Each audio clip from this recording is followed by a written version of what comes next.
The Bible Study Podcast, episode 234. Today, the Bible Study Podcast continues the study of 1 Samuel with chapter 25.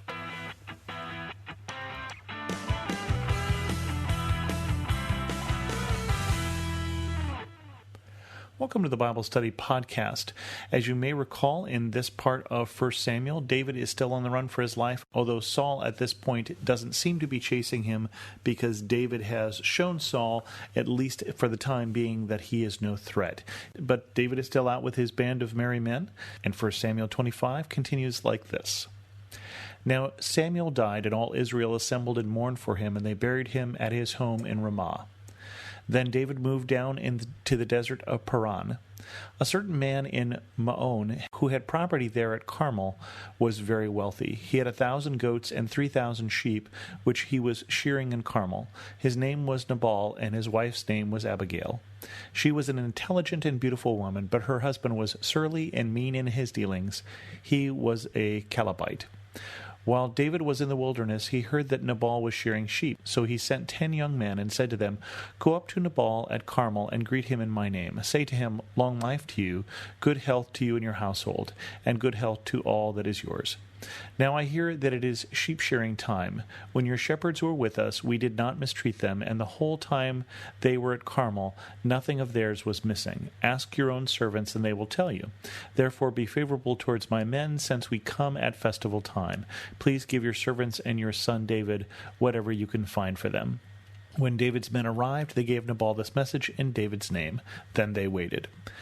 So David is out in the wilderness with hundreds of men, and they have been out in the area where the sheep have been kept, and because they have been in the area where Nabal's sheep has been kept, Nabal has profited from this. His sheep and his shepherds have been protected by these armed men who were camping out in this area. And so David says, okay, now it's time to get back some of the goodwill that we have sowed by how we have treated this man's servant. So we'll go and we'll ask him to return the favor that we have done, because we have been good to him, and so he'll be good to us. Nabal answered David's servants, "Who is this David? Who is this son of Jesse?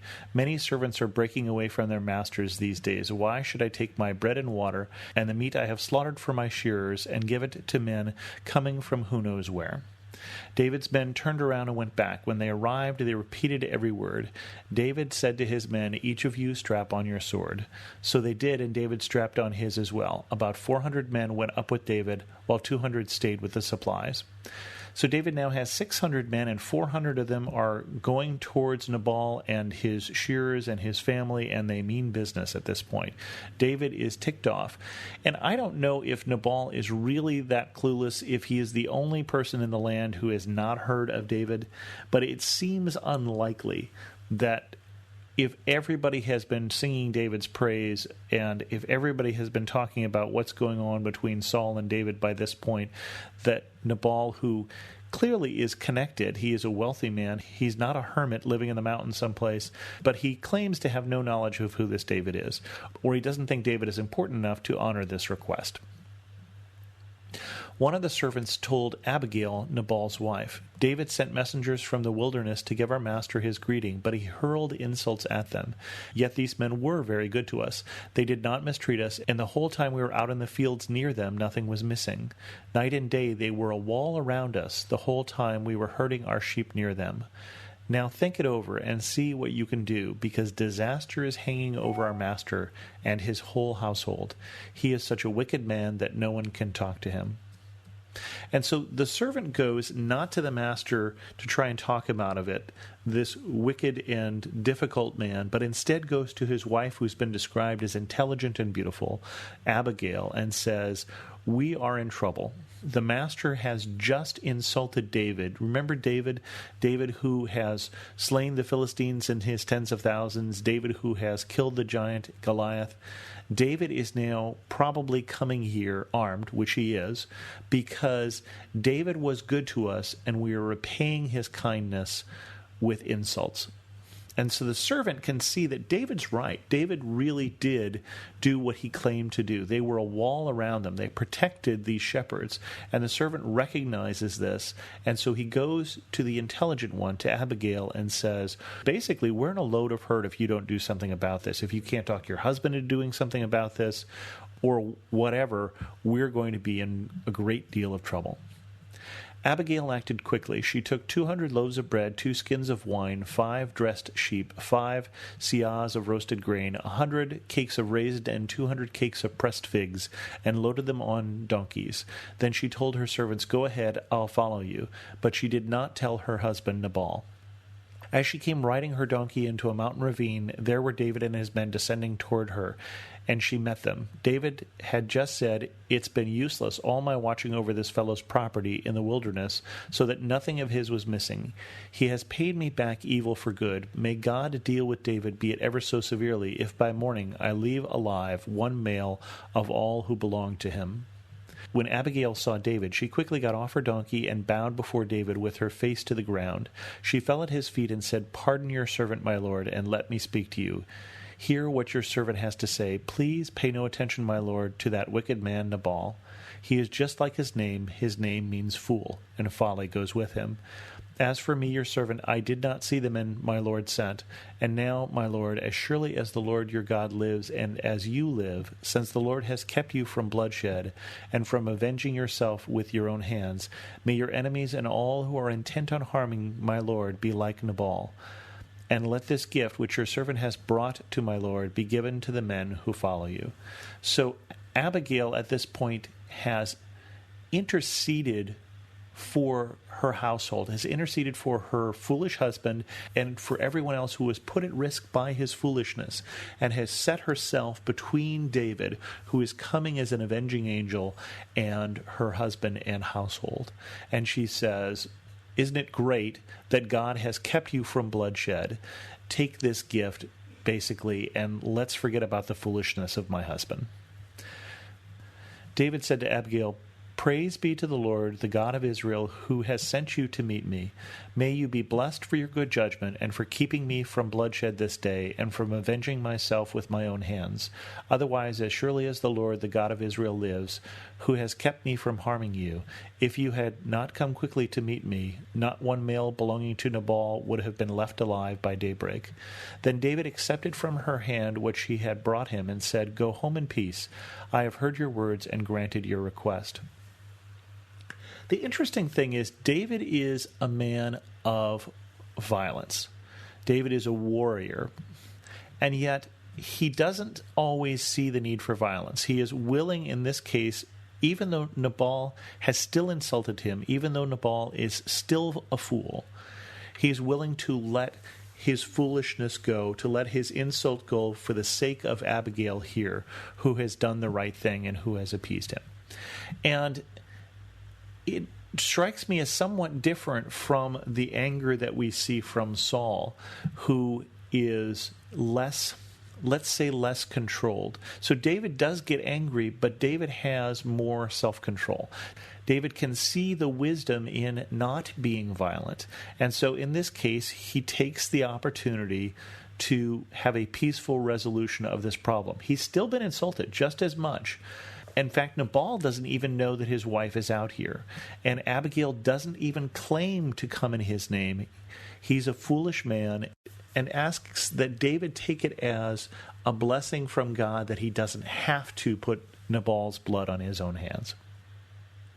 It continues, "When Abigail went to Nabal, he was in the house holding a banquet like that of a king. He was in high spirits and very drunk. So she told him nothing at all until daybreak. Then in the morning, when Nabal was sober, his wife told him all these things, and his heart failed him, and he became like a stone. About 10 days later, the Lord struck Nabal, and he died. When David heard that Nabal was dead, he said, 'Praise be to the Lord, who has upheld my case against Nabal for treating me with contempt. He has kept his servant from doing wrong, and has brought Nabal's wrongdoing down on his own head.'" David then sent word to Abigail, asking her to become his wife. His servants went to Carmel and said to Abigail, "David has sent us to you to take you to become his wife." She bowed down with her face to the ground and said, "I am your servant, and I am ready to serve you and wash the feet of my Lord's servants." Abigail quickly got on a donkey and, attended by her 5 female servants, went with David's messengers and became his wife. David had also married Ahinoam of Jezreel, and they were both his wives. But Saul had given his daughter Michal, David's wife, to Paltiel, son of Laish, who was from Galim. And so we see at this point that David has not taken revenge against Nabal, but the writer of this account says that the Lord did. That basically, because of Nabal's foolishness, because of his contempt, because of the way he acted, he was given what sounds like a heart attack and died 10 days later. And so David takes Abigail, and you can see why he would be interested in doing so. And let's set aside for just a moment the fact that he's already got a wife.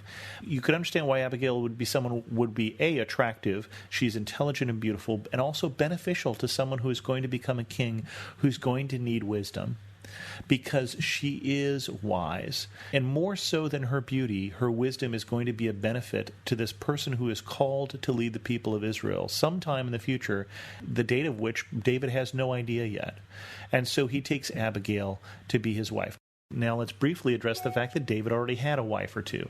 And I say or two because apparently as he left, as he fled, Saul gave his wife Michal, who was faithful to him, who helped rescue him, to someone else. Now, one of the things we need to understand is, in general, the Bible in the Old Testament, polygamy was practiced commonly. In the New Testament, less so, although it was practiced. And in the first letter to Timothy, Timothy is told, in terms of elders, find someone who's the husband of one wife. And so certainly we would recommend, as far as the number of husbands and wives, one is a probably more manageable number. But at this time especially, because of the position of women, widows and orphans without a man to protect them were at risk and vulnerable. So it was the law, for instance, that if your brother were to die, you should take his wife into your household, make her one of your wives to protect her. As Abigail has been made a widow, this is not something that would be uncommon, not just that David would want her, but also that she would need a husband.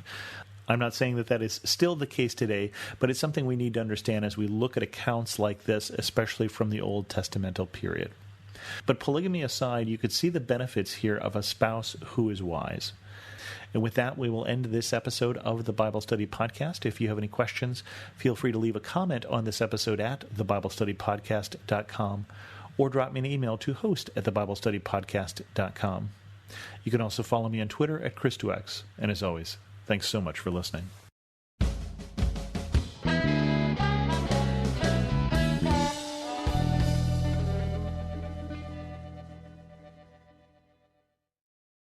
This is my skyship, Dreamer. My cargo is stories, and our destination, dreams. With Abide Sleep Stories for Kids, you can help your children fall asleep fast and learn about God. To find these kids' bedtime stories, go to lifeaudio.com or search your favorite podcast app for Abide Stories for Kids. You can also download the Abide app for more biblical meditations at abide.com.